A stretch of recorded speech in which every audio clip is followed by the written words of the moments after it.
Hey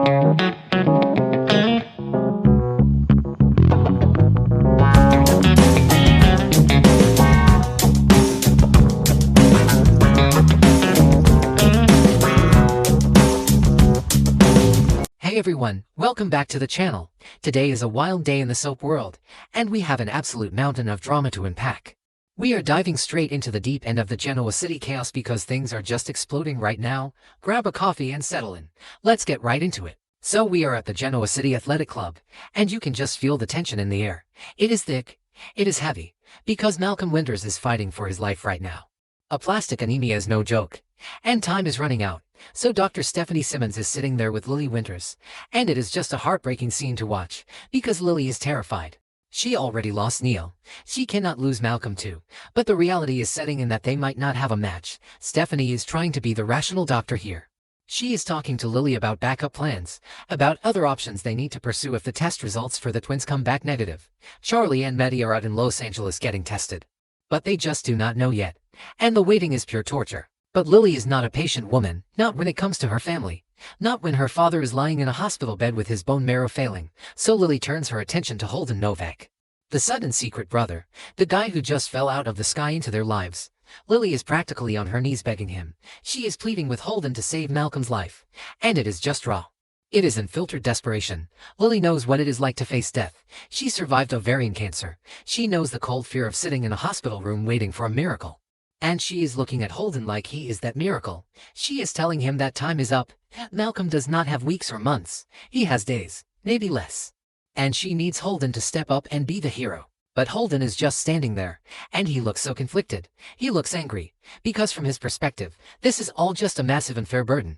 He just found out his entire life is a lie. He thought Jerry was his dad. Now he is being told Malcolm Winters is his biological father. And the very first thing this new father needs is pieces of his body to survive. So Holden is hesitating. He seems so reluctant to forgive Malcolm. He views Malcolm as this irresponsible father who just abandoned him, who walked away and never looked back. And you can kind of understand where Holden is coming from. Even though we know Stephanie kept the secret, Holden is just projecting all his pain and confusion onto Malcolm. He does not want to save a man he feels threw him away like garbage, and Lily is just crying and begging. It is a total emotional wreck of a scene. So Stephanie has to step in, because she is the doctor but she is also the mother in this tangled mess. And she is trying to play peacemaker. She is talking to Lily, hoping Lily can find it in her heart to look past the fact that Holden is currently working for Kane Ashby, because that is a massive red flag for Lily. Kane is toxic waste to Lily right now. But Stephanie is pushing the family angle. She wants Lily to accept Holden as her brother, to build a bridge. Because Stephanie knows that if Holden feels accepted by Lily, he might be more willing to save Malcolm. It is manipulative, but it is also desperate. Stephanie is just throwing everything at the wall hoping something sticks. She wants this broken family to somehow glue itself together in the middle of a medical crisis. And then things get even more complicated, because Audra Charles is lurking around. Because of course she is. Audra is always where she does not belong. So Holden and Audra are having this incredibly tense moment. You can cut the tension with a knife. Audra is probably trying to get in his head, trying to manipulate the situation for her own gain. But Stephanie is not having it. Stephanie walks right into the middle of it and interrupts them. She is fiercely protective of her son right now. She glares at Audra. And Holden actually backs his mom up. He urges Audra to leave. And so Audra bails. She walks away. But you just know she is plotting her next move. Audra never just walks away for good. So then it is just Holden and Stephanie, mother and son. And this is where the human element really hits hard. Because Stephanie lied to this boy for 30 years, 3 decades of deception. She robbed him of his real father. She robbed Malcolm of his son.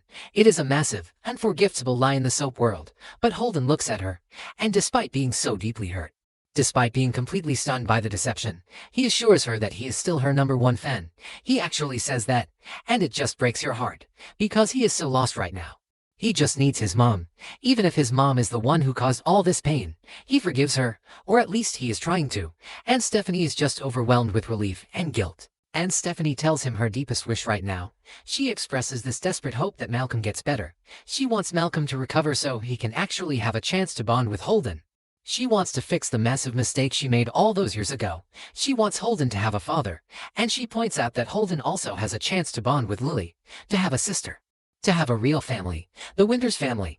It is this beautiful, tragic vision of a future that might never happen if Malcolm dies. And you can see Holden actually absorbing this. The anger starts to melt just a little bit.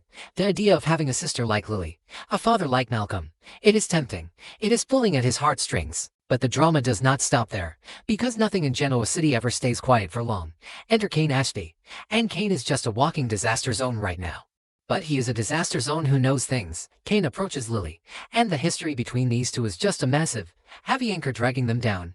Kane admits to Lily that he knows the secret. He knows Holden is her brother, but Kane being Kane, he cannot just leave it at that. He tells her he feels like there is more to the story. He senses a mystery. He knows something is off about this whole Holden situation, and it is so ironic. Because we know there is a massive twist coming. We know Holden is not the real son. We know Kane is the real son. But Kane does not know that yet. He is just acting on pure instinct. His gut is telling him this neat little family reunion is built on a lie. So Kane starts pushing. He starts doing that thing he always does where he crowds Lily and demands she open up to him. He pushes Lily to confide in him, to treat him like her partner again. But Lily is just looking at him like he has lost his mind. Because the absolute audacity of this man, Lily is furious. She points out the glaring hypocrisy of his behavior. She throws his own words right back in his face. She reminds him that he wanted absolutely nothing to do with her after the fake kidnapping reveal. And let us just pause and remember that mess. Lily teamed up with Victor Newman. She faked her own kidnapping. She made Kane believe she and the twins were in mortal danger, all to extort his corporate assets. It was a brutal, unforgivable betrayal, and Devon ripped her to shreds for it, and Kane walked away from her. But now Kane is standing here in the GCSE acting like none of that happened, acting like he is her savior, and Lily is not having it. She is putting up a massive wall of ice, but Kane is desperate. You can see the panic in his eyes. He realizes he is losing her completely. So Kane makes a massive confession. Right there in the middle of all this chaos, he confesses that he was wrong. He tells Lily he cannot live without her. It is this huge, dramatic declaration of love. The kind of thing that used to make Lily melt. Because the Lane history is deep. They have survived so much. Affairs, lies, prison, cancer. They always found their way back. And Kane is banking on that history right now. He is laying his heart on the line. He is telling her that despite the fake kidnapping, despite Victor Newman, despite everything, he still needs her. But Lily is just too broken right now. She is too stressed about Malcolm. She is too angry about the past. So they start arguing. It turns into this bitter, painful fight. All the old wounds are ripped wide open. Kane is begging for another chance. Lily is yelling at him for his timing and his hypocrisy. It is just a classic, messy soap opera confrontation. And they are going back and forth, throwing years of resentment at each other. And then, right at the peak of the argument, Lily's phone rings. And it is like all the air gets sucked out of the room. Lily looks at the screen. It is Charlie, her son, calling from Los Angeles. And instantly, the fight with Kane does not matter anymore. Kane ceases to exist in her universe, because Charlie is calling about the bone marrow test results. This is the moment of truth. This is the phone call that will decide if Malcolm Winters lives or dies. Lily's face just drops. The anger vanishes and is replaced by pure, unadulterated terror. She turns her back on Kane. She literally just walks away from him mid-sentence. She walks away to take the call from Charlie, leaving Kane standing there all alone, realizing that he is not the center of her world anymore. And leaving us all hanging on the edge of our seats waiting to find out what Charlie is going to say. It is just brilliant, exhausting, edge of your seat drama. And I cannot wait to see how this all plays out.